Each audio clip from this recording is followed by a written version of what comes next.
Hey guys, welcome back. I hope you are having an amazing day. Let's get right into the stories. The first one is an entitled people story.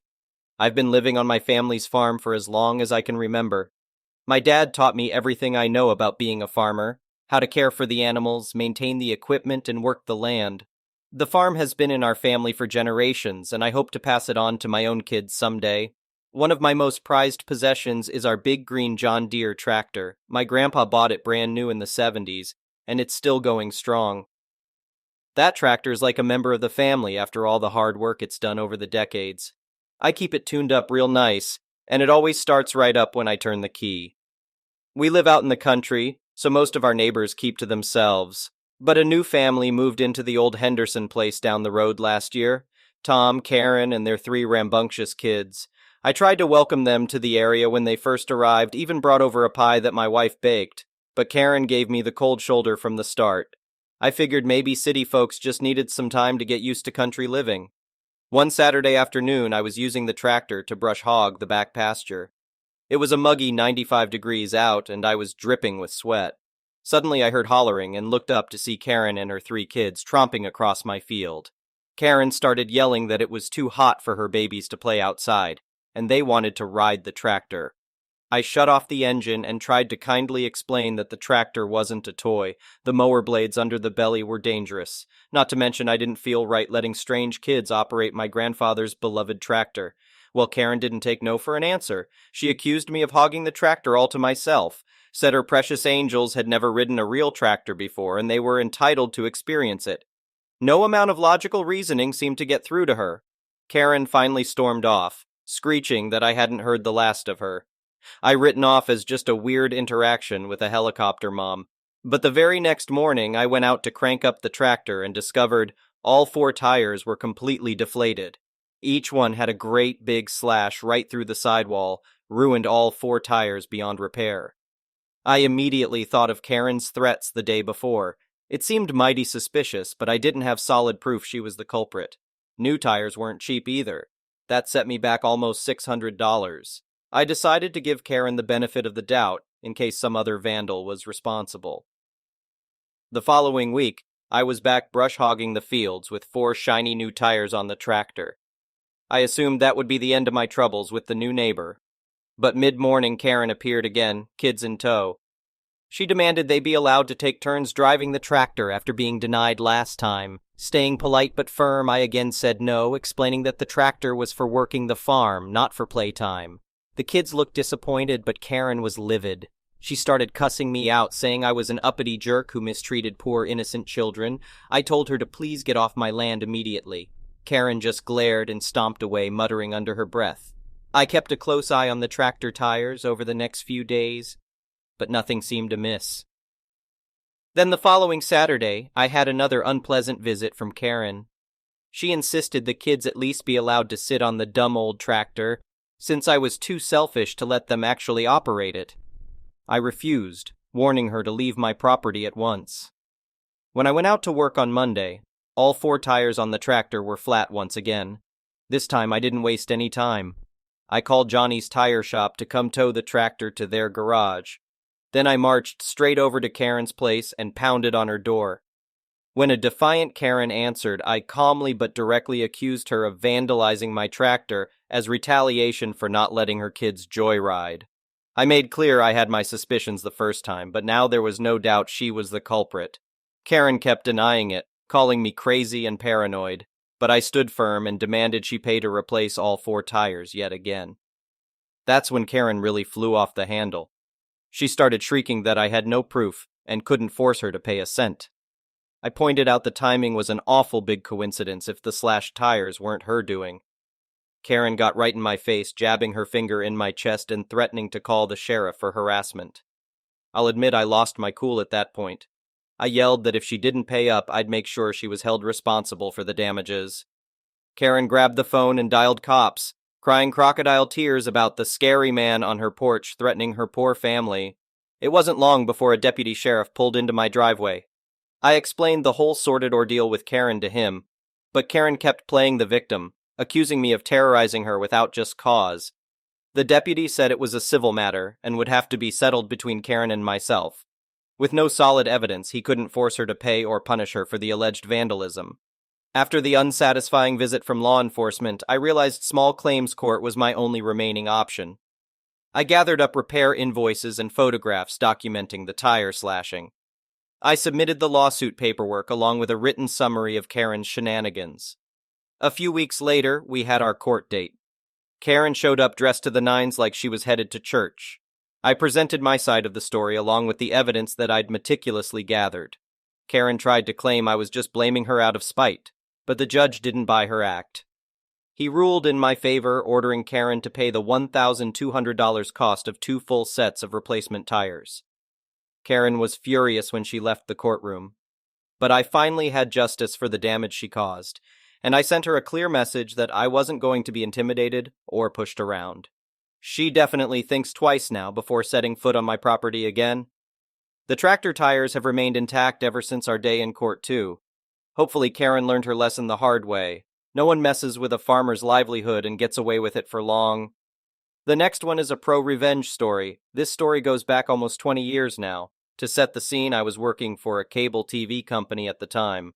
The call center I was working at had been filled with guys recruited from dial-up support companies nationwide to support this new super-fast broadband being trialed in the country for the first time.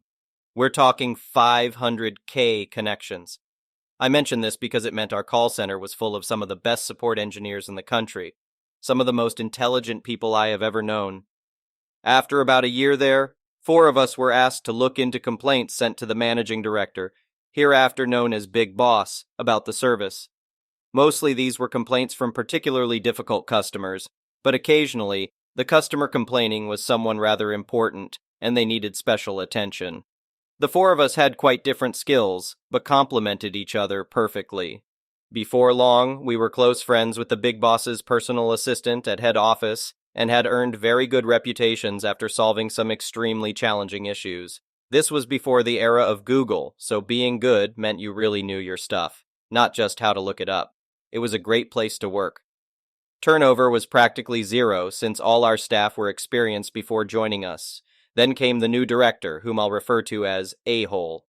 A-Hole had come from another call center in the company, a customer services call center. He was also technically inept. Seriously, this guy once told me that directors don't use Excel, only Word, so I needed to copy all the spreadsheets into Word for him. He didn't understand how Excel worked. In the short time he'd been there, he had alienated most of the best staff. He tried to turn the staff into script followers, wanting every case fixed in a set amount of minutes. We were doing complex tasks like rebuilding TCP/IP stacks, hacking registries, and even guiding people through Windows 98 rebuilds. Imagine trying to guide your grandmother through changing a ringtone over the phone. Now imagine guiding her through rebuilding Windows after 2 problematic software programs messed up her computer. Now try doing it in 10 minutes or get yelled at by A-Hole for ruining his figures. Morale plummeted and we started losing good people. Head office knew something was wrong, so they sent word that the Big Boss was coming for a meet and greet. A-Hole was informed, so on that day, some of the more outspoken among us were scheduled off. Those selected to meet the Big Boss were either yes men or people who were instructed on what to say out of fear. As a result, Big Boss left thinking everything was fine. My breaking point came when my team was given an impossible task. By this point, I'd already handed in my notice. He wanted a flow diagram of every possible fault we were dealing with and its solution, all on a single piece of A3 paper. We objected, he demanded, we failed, and we faced the consequences. Our manager defended us fiercely. We tried to explain the nature of the calls and the challenges we faced. His loud response was, I don't care, I'm a director, and when I tell you to do something, you do it or I will fire every single one of you. I went home furious. My girlfriend, who was pregnant with our first child and worked in the same office, would have to continue dealing with A-Hole. I felt I needed to do something. On my last day, I called the Big Boss's PA to say goodbye. She was shocked to hear I was leaving and wanted to know why. I told her everything. She asked if she could inform the Big Boss, and I agreed. The Big Boss called me shortly after, and I explained everything. I suggested he visit the site unannounced and send out his own email to the staff, giving them a chance to voice their concerns. I also provided a list of people who could corroborate my story. A few days later, the Big Boss did exactly as I suggested. That night, A-hole was summoned to Big Boss's temporary office, and after that meeting, he left and was never seen again. The Big Boss later called me to say he couldn't discuss details, but assured me I had done the right thing. My leaving party was memorable, and I was told I wouldn't be paying for a single drink that night. The hangover the next 2 days was intense, but it was worth it. The next one is a petty revenge story. A while ago, I was working for a popular restaurant chain. I was a bartender there, but frequently picked up serving shifts. Often I was responsible for training our new employees, and honestly, I preferred training them so they knew how to do the job properly. As such, I was pretty much responsible for training the majority of our new hires. Because I spent their first few weeks at their side, I felt responsible for them. One particular server I had was a sweet boy, who was excellent with customers and would go to great lengths to please someone. I don't know if I've met anyone who cared about others as much since then. As such, I felt particularly protective of this boy. During one shift, I was bartending, and he was serving a large party seated near my bar. I could overhear everything that was happening as he served them. The lady, who I assumed was the head of the party, wouldn't give this kid a break. She constantly talked over him, asked for items we never had on the menu, claiming she'd had them the last time, and gave him attitude for these non-existent items. It was typical entitled customer behavior. I could see the server was visibly becoming flustered with the table, but unfortunately, in the food industry, that's something you have to learn to handle. The turning point for me was when she snapped at the server over a birthday song. Our establishment doesn't sing happy birthday to tables, but we do offer a free sundae. The server explained this, but she wasn't satisfied. He even politely offered to sing, but warned her it would only be him singing as the other servers likely wouldn't join in. She was incredibly rude to him about this, and I was behind the bar, fuming. As he finally went to ring in their entree order, she rudely asked him for another mojito, claiming I hadn't made it correctly. Another thing to note is that our location is next to a hockey stadium. Depending on whether there's a game or not, we prepare drinks in different glasses. I hadn't been thinking and made the drink in the wrong glass. I was okay with remaking it in the proper glass. She might have been difficult, but I did use the wrong glass for a non-game day. She believed she deserved more alcohol since I made a mistake. She sent the drink back and ordered my server to tell me to give her more liquor. One thing you never tell a bartender? Make my drink stronger. So I remade her mojito with almost no alcohol, adding just 2 drops of rum down her sip straw. She certainly enjoyed her stronger drink, and even ordered 2 more. I hope she enjoyed paying almost $30 for 3 drinks with perhaps a 1/4 ounce of liquor in total. Don't mess with my servers or criticize my drinks. The next one is a malicious compliance story. At my old job, I worked for 14 years. We evolved with the times as technology advanced. Initially, we had to submit original receipts with expense reports. Later, we could scan them into a PDF and email them. Towards the end of my tenure, we used an app that categorized everything. It created a spreadsheet or CSV file that accounting could use to copy and paste data. The app also converted the receipt images into a PDF file and numbered them for convenience. Notably, the receipt could be adjusted to a 1/4 of a page, so that small receipts like those for gas or food wouldn't take up an entire page. Hotel and rental car receipts could be set to full page for better readability. This system worked well until Betty the accountant complained to our supervisor. She insisted we needed to show itemized receipts to ensure our department wasn't exceeding the meal expense guidelines. The company allowed, I believe, $55 per day for meals when traveling, $10 for breakfast, $20 for lunch, and $25 for dinner. If you had dinner, they permitted up to 2 alcoholic beverages. Some employees would purchase more and omit the itemized receipt to bypass this rule. Others would have a complimentary hotel breakfast, eat a cheap lunch, and then splurge on dinner and drinks. The accounting department despised this. I primarily worked in rural areas, frequenting gas station eateries, local diners, and buffets. Some provided handwritten receipts, while others only gave the credit card receipt with the total. After discussing this with Betty, she remained adamant that without an itemized receipt, I wouldn't be reimbursed. I tried to comply.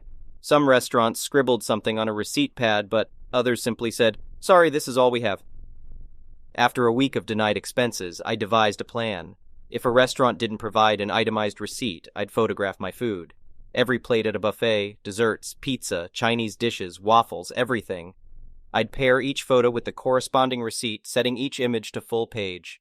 I deliberately dined at places that didn't offer itemized receipts that week. After submitting my expenses, I waited.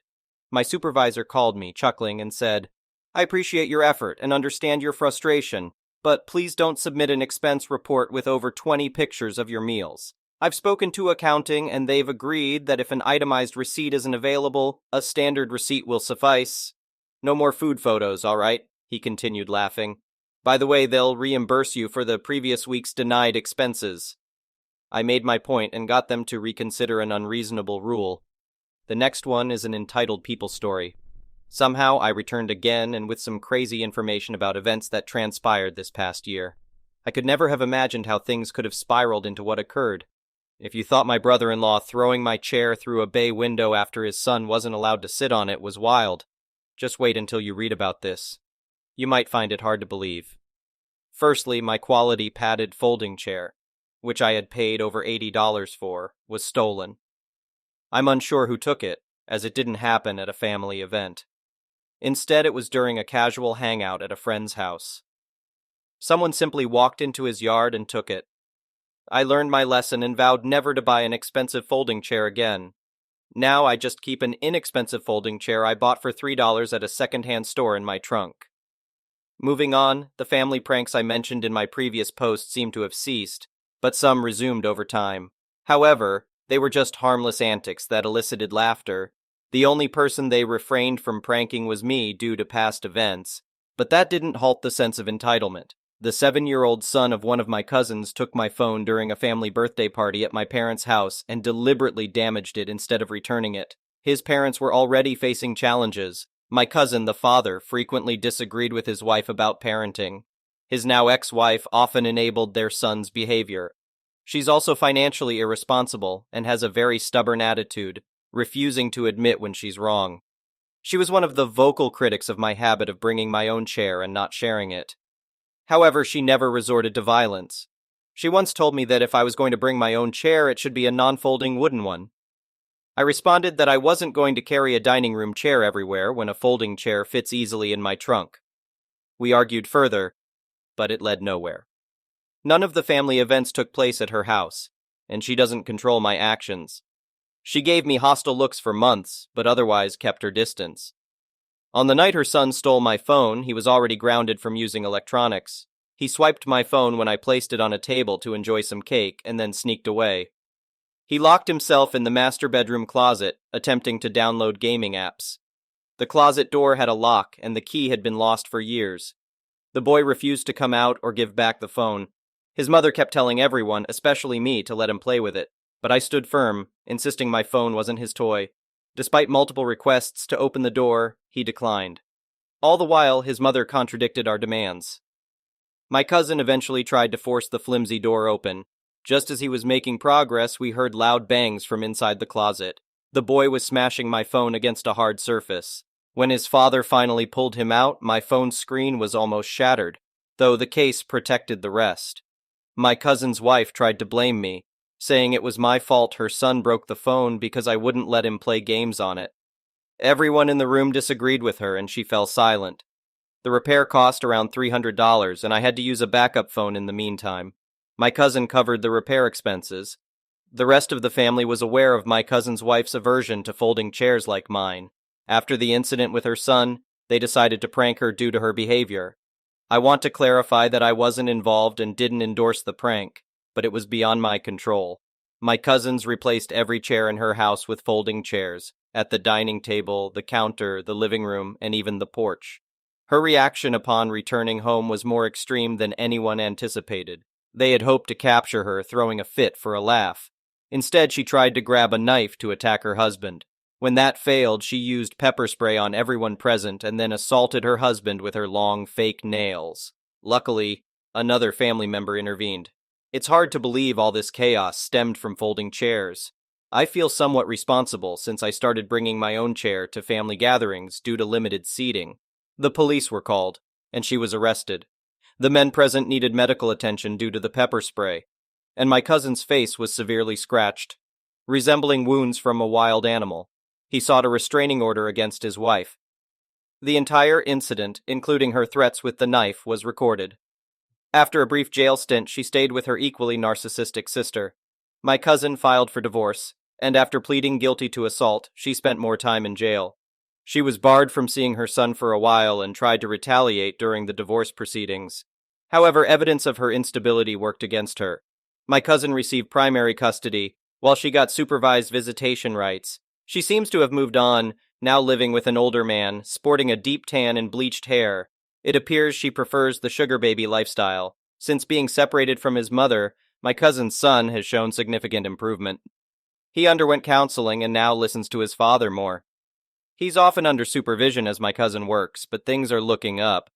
Still, I can't help but feel somewhat responsible because of the chair situation. Thank you for watching. I would really appreciate it if you could like the video and subscribe to our channel if you haven't already. We'll see you again tomorrow.